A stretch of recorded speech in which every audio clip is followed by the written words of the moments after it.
कल्याणी देवी एक समझदार सुलझी हुई महिला थी जो कि अपने दो बेटों और बहू के साथ एक घर में रहती थी।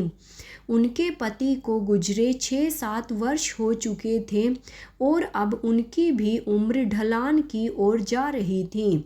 वह बहुत ही समझदार थी और अपनी समझदारी से आज तक अपने घर में सब कुछ ठीक ठाक से चला रही थी। पर अब उन्हें यह आभास हो चुका था कि अब समय आ चुका है, वह कभी भी इस दुनिया से जा सकती हैं और उन्हें समय रहते बंटवारा कर देना चाहिए ताकि उनके जाने के बाद उनके बेटों में किसी प्रकार का लड़ाई झगड़ा ना हो। पर उनके मन में कहीं ना कहीं यह बात भी थी कि अगर उन्होंने अभी ही अपना हाथ खाली कर दिया और सब कुछ बेटे बहू को दे दिया तो हो सकता है बेटे बहू उनकी देखरेख ना करें और उनका बुढ़ापा कष्टदायक हो जाए। ऐसा सोचना एक सामान्य सी बात थी, हर कोई ऐसा सोचता है। खैर, जब वह यह सब सोच रही थी कि उनकी बड़ी बहू चाय लेकर आई। उन्होंने चाय का कप ले लिया और बहू से बोला कि चल मेरे कमरे में बैठकर चाय पीते हैं। छोटी बहू उस वक्त नहाने गई हुई थी। सासू माँ और बड़ी बहू सासू माँ के कमरे में आ गए।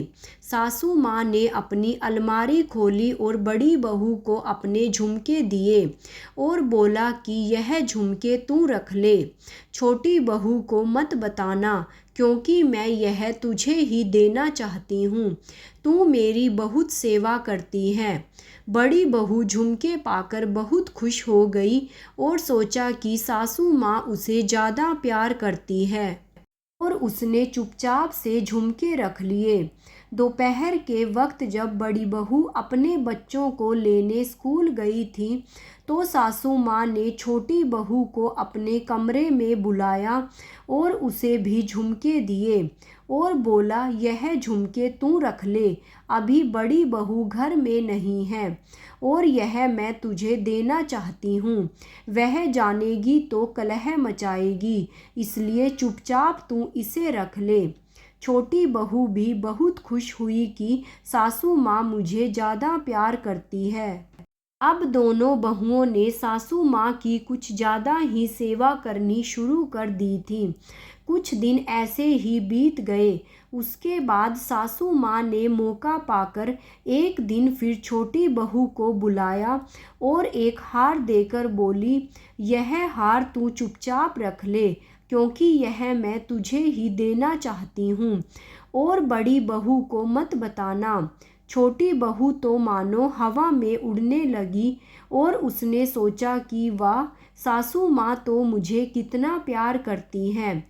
उसके बाद मौका पाकर सासू माँ ने बड़ी बहू को भी एक हार दिया और किसी को बताने से मना कर दिया। बड़ी बहू भी बहुत खुश हो गई। दोनों बहुएं बहुत खुश थीं और तन मन से सासू माँ की सेवा कर रही थीं ताकि सासू माँ उन्हें और भी जेवर दे। दोनों ने अपने अपने पतियों को यह बात बताई। वह भी खुश थे कि चलो, हमारी पत्नी को माँ ज़्यादा प्यार करती हैं तो हमें भी ज़्यादा प्यार करेगी। एक दिन माँ ने छोटे बेटे को कमरे में बुलाया और उसे एक 10 लाख की एफडी देकर बोला कि इसे तू रख ले और इसका नॉमिनी भी तू ही है और यह मैं तुझे ही देना चाहती थी और बड़े को कुछ मत बताना। मेरे साथ बैंक चलना, मैं इसे तेरे अकाउंट में डलवा दूंगी। छोटा बेटा बहुत खुश हुआ कि माँ तो मेरे ऊपर बहुत मेहरबान है। उसके कुछ समय बाद माँ ने मौका देखकर बड़े बेटे को भी 10 लाख की एक एफडी दे दी और किसी को बताने से मना कर दिया। अब तो दोनों बेटे बहुत जी जान से कल्याणी देवी की सेवा करने लगे और कल्याणी देवी भी बहुत खुश थी और वह समय समय पर दोनों बेटे और बहू को यह हिदायत देती थी कि एक दूसरे के साथ प्रेम से रहना और क्योंकि दोनों बेटे बहू को ऐसा लग रहा था कि माँ की बात मानने में ही हमारी भलाई है, क्योंकि माँ हमें ज़्यादा प्यार करती हैं, वह आपस में बहुत खुशी से और आराम से रह रहे थे।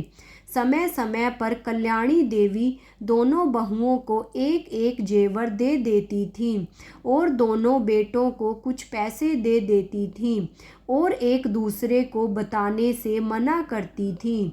धीरे धीरे 2-3 वर्ष बीत गए और माँ ने काफ़ी जेवर दोनों बहू और काफ़ी पैसे दोनों बेटों को दे दिए। एक दिन कल्याणी देवी की तबीयत बहुत खराब हो रही थी। कल्याणी देवी ने बोला कि मुझे लगता है अब मैं नहीं बचूंगी। तो दोनों बेटे बहुओं ने कहा कि हम अभी डॉक्टर को बुलाते हैं। और डॉक्टर के आने पर डॉक्टर ने बोल दिया कि यह इनकी अंतिम अवस्था है, आप इनकी जितनी सेवा कर सके कर लीजिए। अब कल्याणी देवी को समझ में आ चुका था कि अब ही असली समय है। यदि अभी मैं ढीली पड़ी तो मेरा अंत समय बहुत ही कष्टकर हो जाएगा। कल्याणी देवी ने अपना दिमाग दौड़ाया और बेटे बहू को यह एहसास दिला दिया कि अभी भी उनके पास काफ़ी सारे जेवर और पैसे पड़े हुए हैं। बेटे बहू ने जी जान से उनकी सेवा की, यह सोचकर कि जैसे आज तक वह उन्हें छुपा कर देती आई है, आगे भी देती रहेगी। जब कल्याणी देवी का अंत समय बिल्कुल निकट आ गया तो उन्होंने अपनी तिजोरी की एक चाबी निकालकर बेटों और बहुओं के सामने रख दी और बोला कि मेरे पास जो कुछ भी है वह तिजोरी में पड़ा हुआ है, मेरे जाने के बाद जाकर तुम लोग निकाल लेना और आपस में बांट लेना। दोनों बेटे बहू तो यह सोच रहे थे कि चलो माँ ने तो पहले ही हमें काफ़ी जेवर और पैसे दे दिए हैं और अब बचे हुए जो भी जेवर और पैसे हैं उनमें से भी आधे हमें ही मिल जाएंगे। अब तो माँ ने हमारे लिए बहुत अच्छा किया और उन्होंने बहुत जी जान से माँ की सेवा की। और कुछ समय बाद जब कल्याणी देवी नहीं रही तो उनका बहुत अच्छे से अंतिम संस्कार किया। उसके कुछ समय बाद उन्होंने सोचा कि चलो अब तिजोरी खोलकर देखते हैं कि उसमें क्या है। दोनों बेटे बहू इस बात से खुश थे कि हमें तो बहुत कुछ ज़्यादा मिल ही चुका है माँ की बदौलत। माँ हमें कितना प्यार करती थी।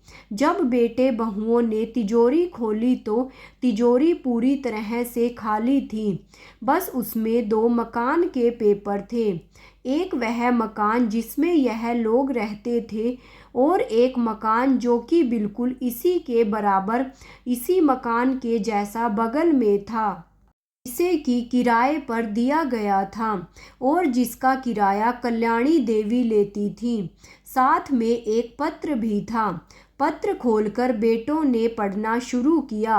पत्र में लिखा था कि मैंने अपने जीते जी अपने सारे जेवर और सारे पैसे दोनों बेटों और बहुओं में बराबर बांट दिए, कोई फर्क नहीं किया, बस एक दूसरे को बताने नहीं दिया, ताकि इस लालच में कि माँ मुझे ज़्यादा प्यार करती है, कोई मेरा बुढ़ापा खराब ना करे और मेरी सेवा करे।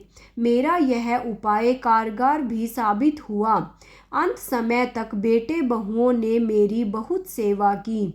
अब मेरे पास तुम लोगों को देने के लिए कुछ भी नहीं है, लेकिन अगर मैं यह झूठ नहीं बोलती और बता देती कि अब मेरा हाथ खाली हो चुका है तो शायद तुम लोग मेरी कद्र करना छोड़ देते। कम से कम पैसों के लालच में तुम लोगों ने मेरी कद्र की है। और इस तिजोरी में दोनों घरों के पेपर हैं। यह घर मैंने बड़े बेटे के नाम और दूसरा घर छोटे बेटे के नाम कर दिया है। मुझे पता है कि साथ साथ में प्यार मोहब्बत से रहना संभव नहीं हो सकता, क्योंकि दोनों के अपने परिवार हैं और वह बढ़ेंगे ही। इसलिए किराएदार से घर खाली करवा लेना और दोनों अपने अपने घरों में अपना अपना परिवार लेकर रहना और हमेशा प्यार मोहब्बत से रहना और कभी भी यह बात मन में नहीं लाना कि मैंने किसी को कम या ज़्यादा दिया है। मैंने दोनों बेटों को एक एक चीज़ बराबर दी है। तो यह कभी मत सोचना कि मैं किसी एक बेटे बहू को ज़्यादा प्यार करती थी। मैंने समय रहते सारा बंटवारा भी कर दिया ताकि कोई बेईमानी की गुंजाइश ही ना रहे, और साथ ही साथ इस तरह से किया कि मेरे हाथ भी खाली ना हो और कोई लड़ाई भी ना हो। पत्र पढ़कर बेटे बहू को अपनी माँ की बुद्धिमत्ता पर गर्व होने लगा और साथ ही साथ वह यह भी सोचने लगे कि हमारी माँ हम दोनों को कितना प्यार करती थी कि सारा बंटवारा भी खुशी खुशी कर दिया और हमारे बीच में किसी प्रकार का कोई लड़ाई झगड़ा भी नहीं हुआ। कल्याणी देवी ने अपनी समझदारी से अपना बुढ़ापा भी संभाल के रखा और बच्चों के बीच में कोई लड़ाई भी नहीं होने दी। सारा बंटवारा भी सही ढंग से समय रहते कर दिया।